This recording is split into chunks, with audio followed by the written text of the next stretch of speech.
క్రూరులకు సహాయం చేసినా కృతజ్ఞత చూపరు అని అంటా ఉంటారు.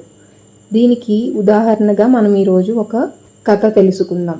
ఒకరోజు తోడేలుకు మంచి విందు దొరికింది. ఆ విందును అది మాత్రమే ఆనందంగా ఆరగించాలనుకుంది. ఎవరికీ ఇవ్వదలుచుకోలేదు. కాబట్టి అది తన విందును తొందరగా తినడం ప్రారంభించింది. ఫలితంగా అది తింటున్న మాంసపు ఎముక ఒకటి దాని గొంతులో గుచ్చుకుంది. నీళ్లు పుక్కలించి ఆ ఎముకను బయటకు ఉయ్యడానికి ప్రయత్నించింది. కానీ అది సాధ్యపడలేదు. ఆ ఎముకను మింగటానికి గాని బయటకు తీయటానికి కానీ రెండూ కుదరలేదు. గొంతులో విపరీతంగా నొప్పిగా ఉంది. గొంతులో ఉన్న ఆ ఎముక గురించి దానికి భయం వేసింది. ఇంకా భవిష్యత్తులో తనేమీ తినలేననే దిగులు పట్టుకుంది.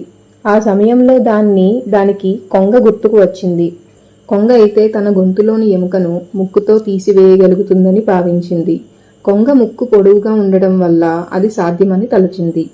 ఆ లక్ష్యంతో కొంగ దగ్గరకు వెళ్ళింది తోడేలు. గొంతులోని ఎముకను తీస్తే బహుమతి ఇస్తానని కొంగకు చెప్పింది. ఆ మాటల్ని నమ్మిన కొంగ అందుకు అంగీకరించింది. బహుమతి అందుకోబోతున్నాననే గొప్ప ఆనందంతో తోడేలు ప్రతిపాదనను కొంగ ఒప్పుకుంది.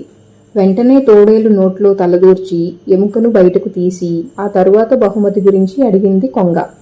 అప్పుడు జిత్తులమారి తోడేలు, నా నోట్లో పెట్టిన నీ తలను కొరికివేయకుండా బయటకు తీసుకొనిచ్చాను.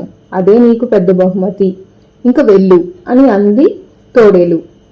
ఇందుకే అంటారు, క్రూరులకు సహాయం చేసినా కృతజ్ఞత చూపరు అని చెప్పి. Please like, share and subscribe our channel friends.